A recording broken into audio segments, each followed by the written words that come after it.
இப்போது ஆக்சி-அசிட்டிலின் plant lighting பற்றி பார்க்கலாம். கேஸ் சிலிண்டர்ஸை திறந்து ரெகுலேட்டர்ஸ் மேல் கேஸ் ப்ரெஷர்ஸை அமைக்கவும். ஆக்சிஜன் ப்ரெஷரை 1.6 kg/ஸ்கொயர் மீட்டருக்கும் அசிட்டிலின் ப்ரெஷரை 1.6 kg/ஸ்கொயர் மீட்டருக்கும் வைக்கவும். ஆக்சிஜன் சிலிண்டர்ஸின் வாயு அழுத்தத்தை வேலை செய்வதற்கு தேவையான ப்ரெஷருக்கு குறைக்கவும். ப்ளோ பைப்பிற்கு ஒரே அளவில் ஆக்சிஜனின் ஓட்டத்தை கட்டுப்படுத்தவும் ஆக்சிஜன் ப்ரெஷர் ரெகுலேட்டர் பயன்படுத்தப்படுகிறது. த்ரெடட் கனெக்ஷன்ஸ் எல்லாம் வலதுபுற த்ரெடடானது. சிலிண்டரின் கேஸ் ப்ரெஷரை வேலை செய்வதற்கு தேவையான ப்ரெஷருக்கு குறைக்கவும். ப்ளோ பைப்பிற்கு ஒரே அளவில் அசிட்டிலின் கேஸின் ஓட்டத்தை கட்டுப்படுத்தவும் அசிட்டிலின் ரெகுலேட்டர் பயன்படுத்தப்படுகிறது. த்ரெடட் கனெக்ஷன்ஸ் இடதுபுறமானது. அசிட்டிலினின் ரெகுலேட்டரை எளிதில் அடையாளம் கண்டுபிடிக்க பட்டின் ஓரத்தில் ஒரு வரி பள்ளம் வெட்டப்படுகிறது. அடுத்து அசிட்டிலினின் கட்டுப்பாட்டு வால்வை 1/4க்கு திறந்து ப்ளோ பைப்பை ஆன் செய்து ஸ்பார்க் லைட்டர் வைத்து பற்ற வைக்கவும்.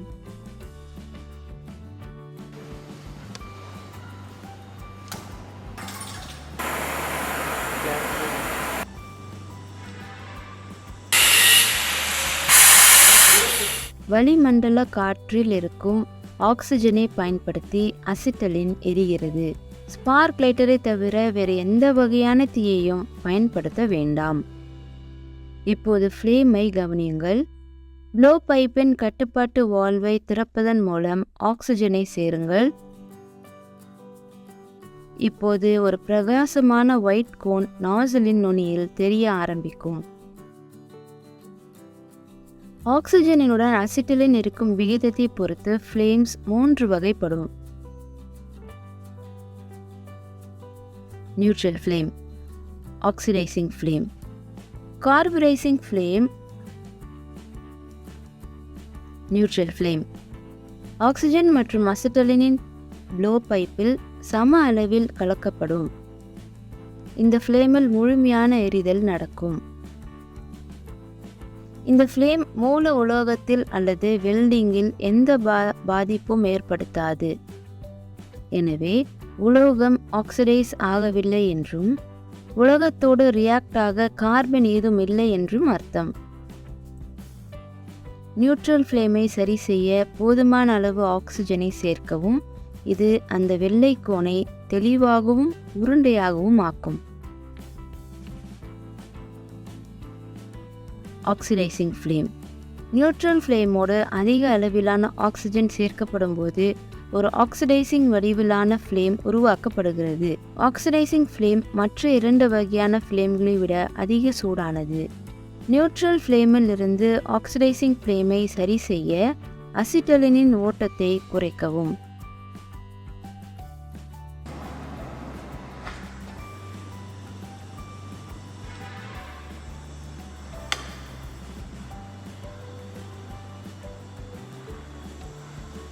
கார்புரைசிங் ஃப்ளேம் ப்ளோ பைப்பிலிருந்து ஆக்சிஜனை விட அசிட்டிலினை அதிகமாக பெற்றுக்கொள்கிறது.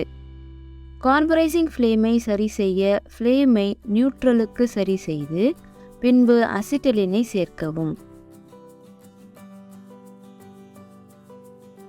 வெட்டுவதற்காக ப்ளோ பைப்பை அதிகமாக பயன்படுத்திய பிறகு மெட்டல் பார்ட்டிகல்ஸ் அல்லது ஸ்பேட்டர்ஸ்களால் நாசல் அடைப்பட்டுவிடும். இந்த அடைப்பை எடுக்க நாசல் கிளீனர் பயன்படுத்தப்படுகிறது.